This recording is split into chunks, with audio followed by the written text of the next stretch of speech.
Maiden speech, Gareth Bacon.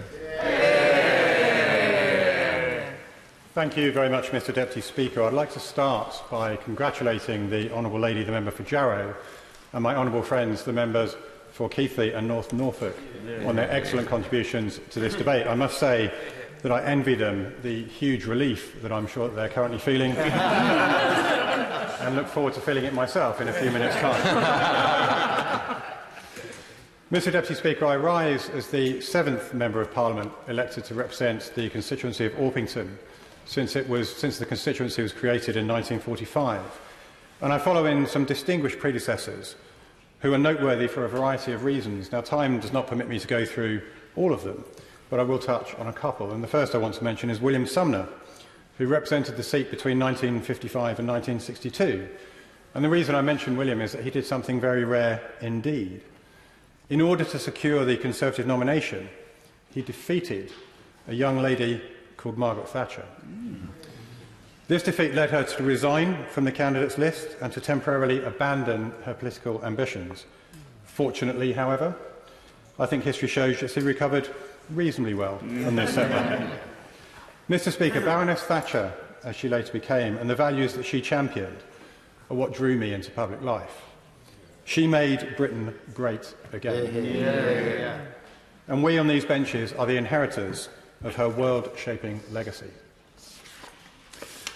I directly follow, of course, in some very famous footsteps, because my immediate predecessor was Joe Johnson, a man, it is fair to say, with impeccable family connections.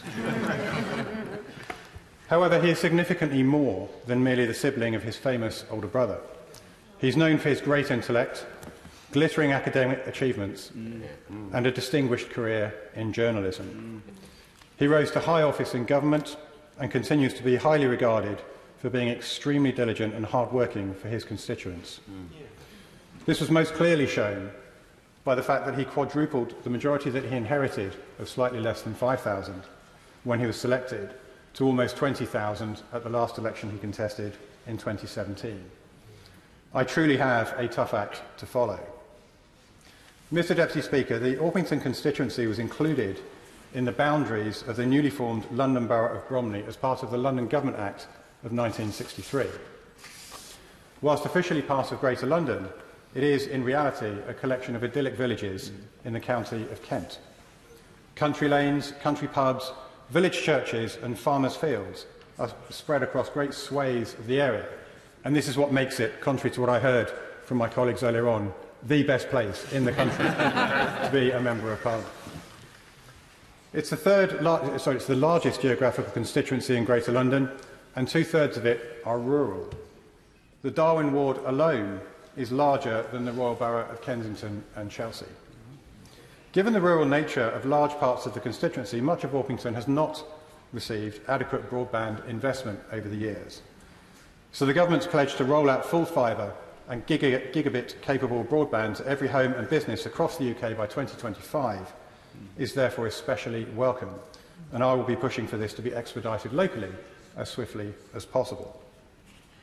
Similarly, the rural nature of Orpington means that I have a very keen understanding of the huge benefits that open green spaces bring, and any attempt to dilute or remove planning protections for Outer London's green belt would have significantly adverse consequences for my constituents, and therefore I will lobby for any such attempts to be resisted.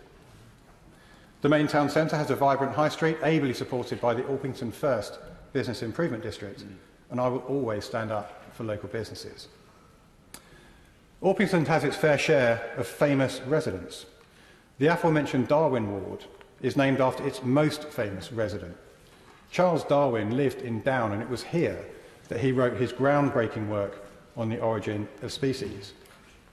Now, challenging orthodox thinking is not restricted to historical figures, as the constituency is home to contemporary figures who have made an impact on public consciousness.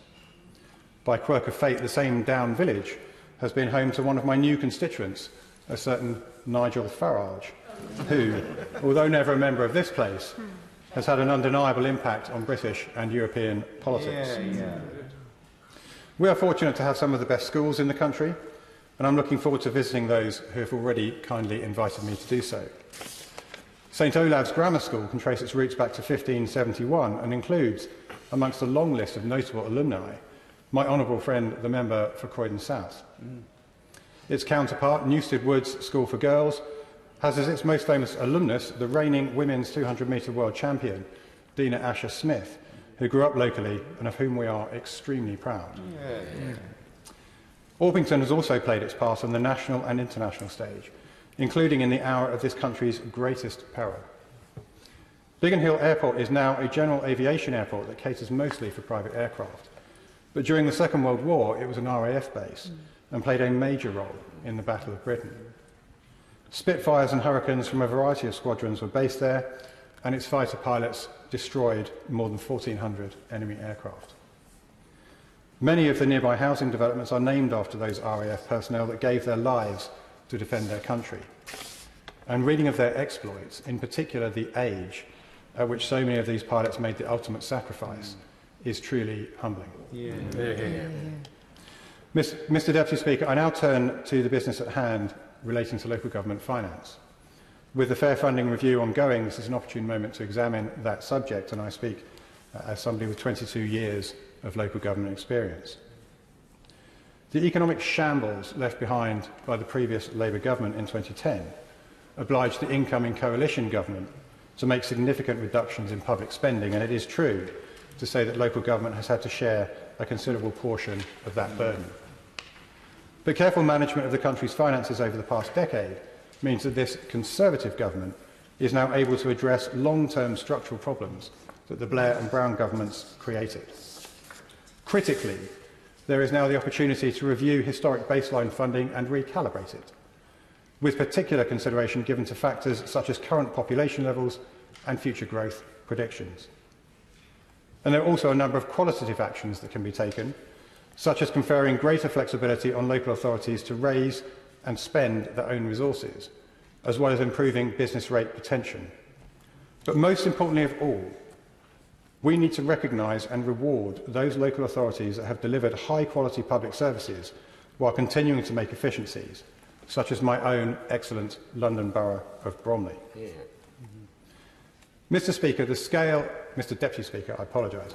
The scale of the Conservative victory in Orpington on December the 12th, receiving more than 63% of the vote, was a ringing endorsement of our campaign to get Brexit done, so that we can move on to the people's other priorities. In sending me here to represent them in this place, the people of Orpington have done me the greatest honour of my life. It is a great privilege to be here, and I pledge to serve them and my country to the best of my ability in the years to come. Very good.